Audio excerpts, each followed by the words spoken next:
welcome back to Couch Collectibles. Today we are looking at some rare silver dimes that are worth money. We're going to be looking at what you should be looking for in your 1959 dimes and some of your other silver dimes as well. So let's just hop right into it, but don't forget to go check out CouchCollectibles.com. All new coin collecting supplies on the store. Alright, so first up, in 1959 they produced over 85 million of the no mint mark dime, and then for the D mint mark they produced over 160 million of those coins. So a lot of those coins were produced. However, if we look at some of these coins and the reasons why they're valuable, you'll get a better understanding of what to actually look for. Now this 1959 no mint mark dime, of course it's 90% silver, but the reason that it's valuable is that it has a high grade of a mint state 68. The coin grading scale only goes up to 70. This is at a 68, so a very well conditioned coin. Now this coin here, because of that, sold for over $1,500, $1,500.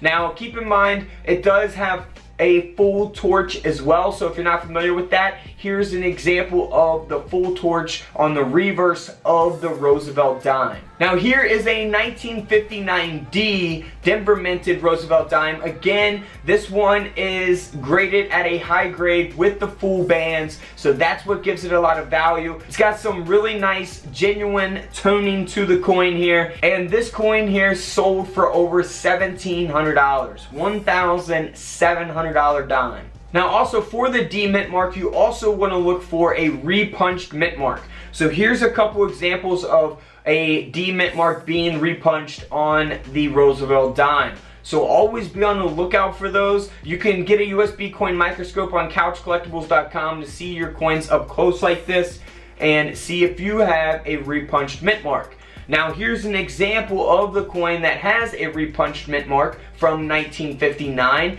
and it's the D over the inverted D. So very, very cool. It does have a high grade, so if it was in worse condition, it wouldn't sell for as much money. However, this coin here sold for over $260. Now in 1959 for the proof dime, now there's a huge difference between proof coins and business strike coins. Business strike coins are the coins that you typically will find in your pocket change every day. Now a proof coin is much different. So if you're not familiar with that, be sure to go watch my proof coin videos where I better explain that and go more into detail.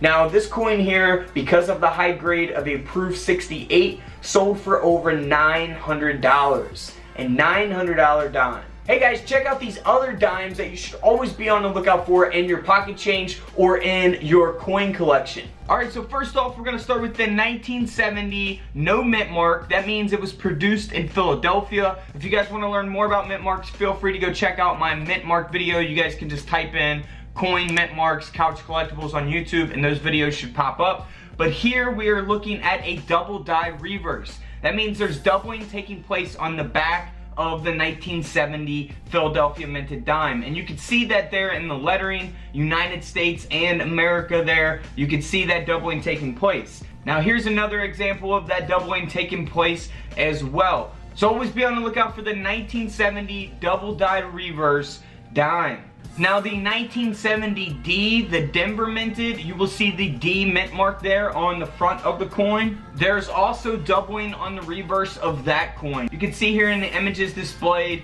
all the lettering, there's doubling, and there's a few different doubling that's been discovered here, as you can see in the images displayed. So get you a cheap little coin USB microscope and you guys will be able to see these coins up close like this. Now here's an example of a 1970D double die reverse. You see the DDR there on the coin slab. That means it is certified. It is a double die reverse. And if you guys are new to collecting, this is a mint state 66 grade, so pretty high grade as the grading scale only goes up to 70.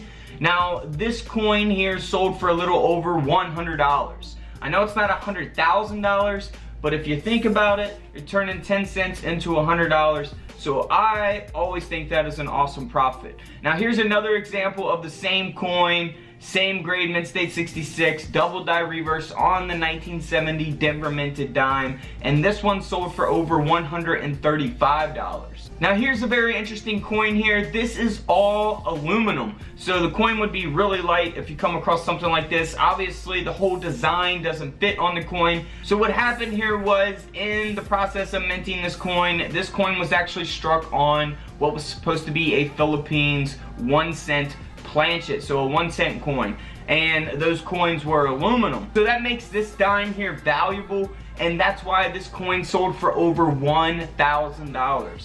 Here's a really interesting coin here. This is a no dated dime. I figured I would throw this in the video. It's only struck on the clad layer only. So I know a lot of you guys are like, what do you mean clad layer only? Well, if you guys look on the edge of your dime, you will see that inner copper layer, the copper core of the coin. However, this one is only struck on the clad. It only weighs 5 grams. Obviously, if you come across something like this, I don't know, maybe some people would think it's damaged. I would definitely know that it's got to be some type of error. So definitely always be looking out for strange looking coins like this, because this coin here sold for a little over $200.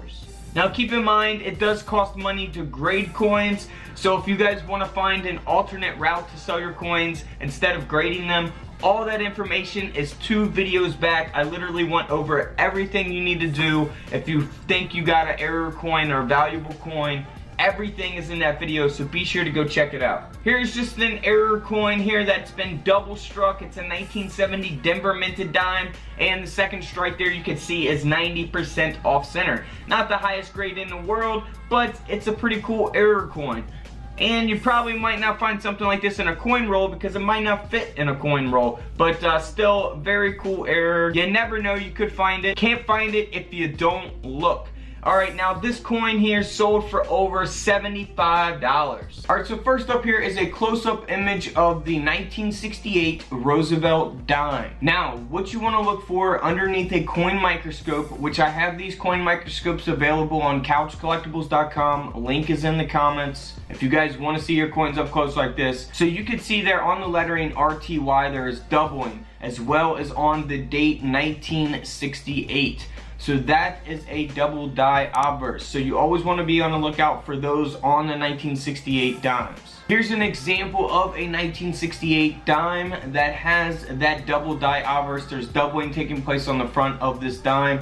And this dime sold for a little over $75. So nothing huge, but still something to always look out for. Now here's a stock image of a 1968 regular dime. Now this is made in Philadelphia. You will see that there's no mint mark. There's actually not supposed to be a mint mark on these coins. This is a business strike dime. Now this next image here is a 1968 proof dime. This coin is actually supposed to have an S mint mark. So you can tell the difference between a regular business strike coin, this one here, which you would typically find in your pocket change, and you can see the difference between this dime, which is a proof dime, made to be in proof sets. Now what you want to look for on only the proof dime, not the business strike dime, the proof dime, this one right here. You see it's got the mirror-like finish, it's got very fine details. If you don't know the difference between a proof coin and a business strike coin, watch my proof coin video. This coin is supposed to have the S mint mark, and it does not, so that is what will give the coin value. Now this coin, because it's missing the S mint mark, sold for over $48,000. $48,000.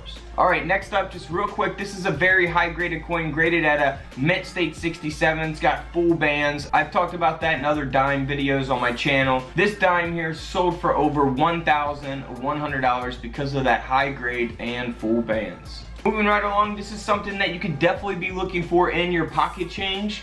This is a 1968 Denver minted Roosevelt dime, and it's missing the clad layer. So it's missing the top clad layer, and that's why you just see the inner copper layer of the coin here. Now if we look there on the reverse, you can see that clad layer. So you got clad layer on the back, but missing on the front. This dime here sold for over $85. Here's an error coin. It's a 1968D that's been struck on a one fragment. Most likely not going to find something like this in pocket change, but if you do, you are very lucky. But this coin here sold for over $140. Next up, another very important error to look for. Now, a lot of people have a misconception on this coin as well. Alright, so in 1968, those dimes are not supposed to be silver.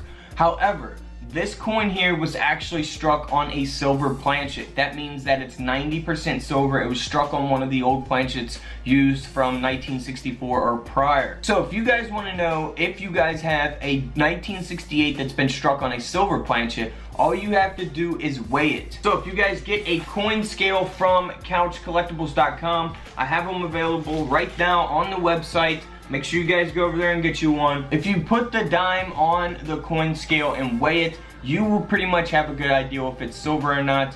Or you could just look at the edges. If you're not sure how to tell if it's a silver coin, watch my silver coins video. I explain all that. Also, so when you weigh it, a silver dime is going to weigh typically around 2.5 grams. A non-silver dime is going to weigh around 2.268. That's what it's supposed to weigh. So non-silver 2.2 and silver 2.5. So silver is always going to weigh more, of course. So that is how you're going to be able to tell if your dime is silver. Now, this dime here sold for over $5,700. Alright guys, you know what to do. Subscribe in the middle, check out the videos to the left of me, and until tomorrow, I will see you on the comment section below. This is Couch Collectibles, and this is where I disappear.